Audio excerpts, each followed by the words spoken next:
खबरों का सिलसिला आगे बढ़ाते हैं। हरियाणा के रोहतक में आईपीएस से पूरन सिंह की मौत मामले में अब नया मोड़ आ गया है, जब पूरन केस की जांच से जुड़े एएसआई ने गोली मारकर खुदकुशी कर ली है। एएसआई संदीप कुमार ने रोहतक में ये सुसाइड किया है। संदीप की साइबर सेल में तैनाती थी। संदीप सिंह ने 3 पेज का सुसाइड नोट छोड़ा है और इसमें आईपीएस से पूरन सिंह पर संगीन इल्जाम लगाए हैं। एएसआई ने लिखा है कि वाई पूरन कुमार बदनवानी में मुलविस थे और जातिवाद का सहारा लेकर सिस्टम को हाईजैक कर रहे थे। सुसाइड से पहले का उनका वीडियो भी सामने आया है, जिसमें वो पूरन सिंह पर संगीन इल्जाम लगा रहे हैं। आईपीएस पूरन सिंह की मौत मामले में ये नया मोड़ आया है। जांच से जुड़े एएसआई ने गोली मारकर खुदकुशी कर ली है। संदीप कुमार साइबर सेल में तैनात है, उन्होंने खुदकुशी कर ली। एएसआई संदीप कुमार ने रोहतक में ये सुसाइड किया है। संदीप कुमार ने 3 पेज का सुसाइड नोट भी छोड़ा है और उसमें ये तमाम बातें कही है। संदीप सिंह ने आईपीएस से पूरन सिंह पर संगीन इल्जाम लगाए हैं अपने सुसाइड नोट में।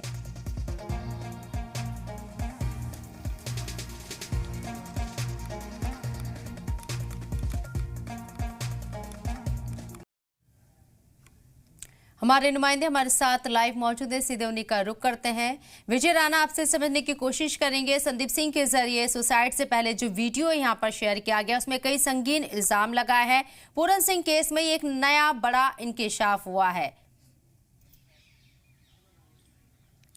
बिल्कुल, संदीप कुमार की जो आत्महत्या संदीप कुमार ने की है उसके बाद कई तरह के सवाल इस केस में खड़े हो गए हैं, क्योंकि संदीप कुमार ने मरने से पहले सुसाइड लेटर भी लिखा और एक वीडियो भी जारी किया, जिसमें जो वाई पूर्ण कुमार जो आईपीएस जिन्होंने कुछ दिनों पहले आत्महत्या कर ली थी, उन पर गंभीर आरोप लगाए हैं और कहा है कि भ्रष्टाचार लगातार बढ़ रहा है। कई सीनियर अधिकारी भ्रष्टाचार करते हैं और वो इस लड़ाई में जो है अपनी आहुति दे रहे हैं, यानी खुद वो आत्महत्या करने जा रहे हैं। लेकिन उन्होंने आत्महत्या की क्यों, किसका दबाव उनके ऊपर था, ये बात अब तक साफ नहीं हो पाई है कि क्या किसी ने दबाव डाला था कि कार्रवाई होगी या कुछ और डराया धमकाया था जिस वजह से संदीप कुमार ने आत्महत्या की। वो अभी तक कारण साफ नहीं हो पाया है। लेकिन उनकी आत्महत्या के बाद अब ये जो मामला है ये और ज़्यादा उलझ गया है, क्योंकि जब भाई पूर्ण कुमार की उसे आत्महत्या की गई थी उसके बाद चंडीगढ़ पुलिस ने एक 6 मेंबर की एसआईटी टीम बनाई थी और वो एसआईटी टीम रोहतक भी गई थी। रोहतक में भी संदीप कुमार से पूछताछ की थी, क्योंकि जो भ्रष्टाचार का मामला है वो रोहतक में वाई पूर्ण कुमार के खिलाफ दर्ज किया गया था।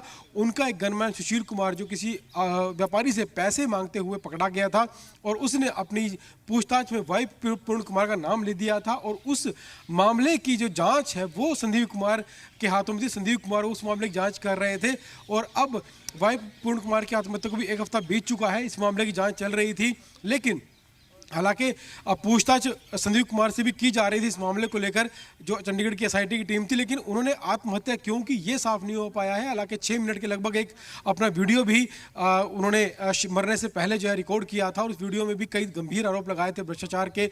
वाई पूर्ण कुमार पर भी आरोप लगाए थे कि किस तरह से यहाँ पर काम किया जा रहा है, लेकिन उन पर क्या दबाव था आत्महत्या का वो फिलहाल साफ नहीं हो पाया है। रोहतक पुलिस ने ये जो मामला है वो दर्ज कर लिया है। रोहतक पुलिस मामले की जांच कर रही है। संदीप कुमार के शव को कब्जे में लेकर पोस्टमार्टम के लिए भेज दिया है, लेकिन अभी तक ये सामने नहीं आ पाया है कि आत्महत्या संदीप कुमार ने क्यों की, क्योंकि अगर उन्हें वाई पूर्ण कुमार का डर था तो वो तो पहले ही आत्महत्या कर चुके हैं और इसके अलावा कोई और अगर अधिकारी उन पर दबाव डाल रहा था उसका भी नाम सामने नहीं आया। तो फिलहाल रोहतक पुलिस मामले में जांच कर रही है। जांच के बाद ये सामने आ पाएगा कि अगर संदीप कुमार को किस बात का डर था, किस बात का दबाव था जो उसने खुदकुशी की। लेकिन फिलहाल मामले की जाँच जो है वो की जा रही है। रोहतक पुलिस ने मामला शुरू कर दिया है। साथ ही साथ ये भी कहा जा रहा है कि जो रोहतक के एसपी को हटाया गया पूर्ण कुमार की आत्महत्या मामले में, क्योंकि उनका नाम सुसाइड लेटर में था, एसपी रोहतक को हटाया गया और आज ही हरियाणा के डीजीपी को छुट्टी पर भेजकर नए कार्यवाहक डीजीपी की नियुक्ति भी कर दी गई। तो ये भी बताया जा रहा है कि उन्हें भी कहीं ना कहीं अपने ऊपर कार्रवाई का डर जरूर था,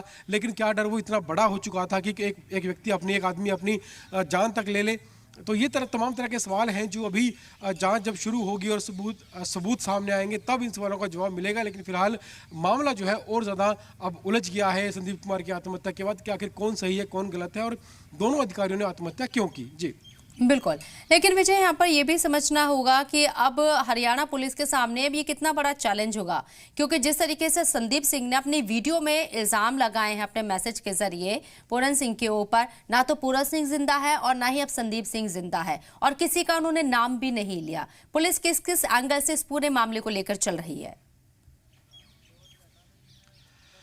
अब बिल्कुल पुलिस सबसे पहले इस बात की जांच करेगी कि मरने से पहले संदीप सिंह किन किन अधिकारियों के किन किन लोगों के संपर्क में था, ताकि ये बात पता की जा सके कि क्या आखिर किसी ने संदीप सिंह को डराया धमकाया था, ऐसा कुछ कहा था, ऐसी कोई धमकी दी थी कि उन पर भी कोई बड़ी कार्रवाई हो सकती है, इस मामले में उन्हें भी जेल जाना पड़ सकता है, या किसी अन्य तरीके से दबाव संदीप सिंह के ऊपर बनाया गया था।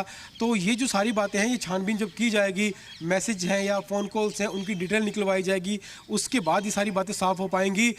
लेकिन जिस तरह से मामले की कार्रवाई की जा रही थी, क्योंकि चंडीगढ़ की पुलिस जो है वो पूर्ण कुमार की आत्महत्या की जांच कर रही थी और 6 मेंबर की कमेटी बनाई थी। वो 6 मेंबर की कमेटी जो है वो रोहतक गई थी और रोहतक में जो करप्शन का जो केस पूर्ण कुमार के ऊपर चल रहा था, उस मामले की जांच कर रही थी और उस केस की जो इन्वेस्टिगेशन ऑफिसर थे वो संदीप कुमार थे। और संदीप कुमार ने भी SIT की टीम के साथ जो है बातचीत की, SIT ने उसके साथ भी सवाल जवाब किया, कई तरह की छानबीन की। तो इस तरह से लगातार, हालांकि दूसरे अधिकारियों पर जब इस तरह से पूछताछ होती है तो कहीं ना कहीं दबाव जरूर बढ़ता है, लेकिन सवाल यही है कि क्या दबाव इतना ज़्यादा बढ़ गया कि आत्महत्या जैसा जो बड़ा कदम है वो उठाना पड़ा। और आत्महत्या की सुसाइड लेटर भी लिखा, वीडियो भी बनाया, लेकिन उसमें ये साफ नहीं किया कि आखिर वो आत्महत्या कर क्यों रहे हैं, ये बात उन्होंने साफ नहीं की। लेकिन ये ज़रूर कहा कि भ्रष्टाचार के खिलाफ लड़ाई है और लड़ाई में आहुति देनी पड़ती है, तो मैं अपनी आहुति दे रहा हूँ, इस तरह की बात ज़रूर की। लेकिन आहुति किन वजह से दी गई, किस दबाव में दी गई, वो साफ नहीं हो पाया। फिलहाल पुलिस ने मामले की जांच शुरू कर दी है। जो भी इस मामले से जुड़े दस्तावेज हैं, फ़ोन कॉल्स हैं या मैसेजेस हैं, व्हाट्सएप चैट्स हैं, वो सब पुलिस जो है रिकवर करेगी और ये जानेगी कि पूर्ण कुमार की आत्महत्या 1 हफ्ता पहले हुई थी।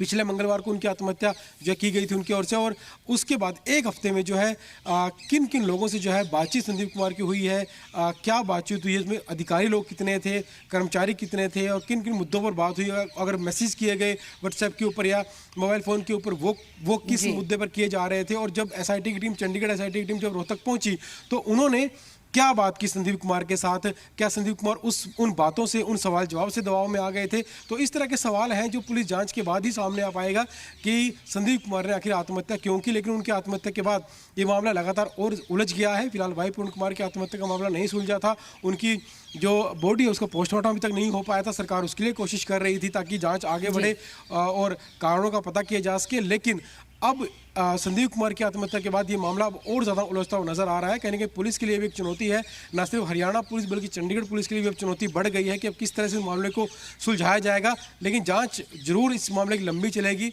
हालांकि कब तक जांच चलती है, कब तक ये सामने आ पाता है, ये एक बड़ा सवाल है। लेकिन कहीं पुलिस के लिए चुनौती अब जरूर बढ़ गई है। बिल्कुल। और संदीप सिंह ने जिस तरीके से अपने मैसेज में, अपने वीडियो मैसेज में भ्रष्टाचार की बात कही है, तो हरियाणा पुलिस महकमे के अंदर क्या वाकई में इतने बड़े लेवल पर भ्रष्टाचार हो रहा है? जातिवाद से जुड़े हुए मामलों को यहाँ क्या पुलिस महकमे में तवज्जो दी जा रही है या तरजीह दी जा रही है, ये भी देखना होगा। बहुत बहुत शुक्रिया आपका तमाम जानकारी हम तक पहुंचाने के लिए। उधर संदीप के सुसाइड पर रोहतक के SP का क्या कुछ कहना है, आइए आपको सुनवाते हैं।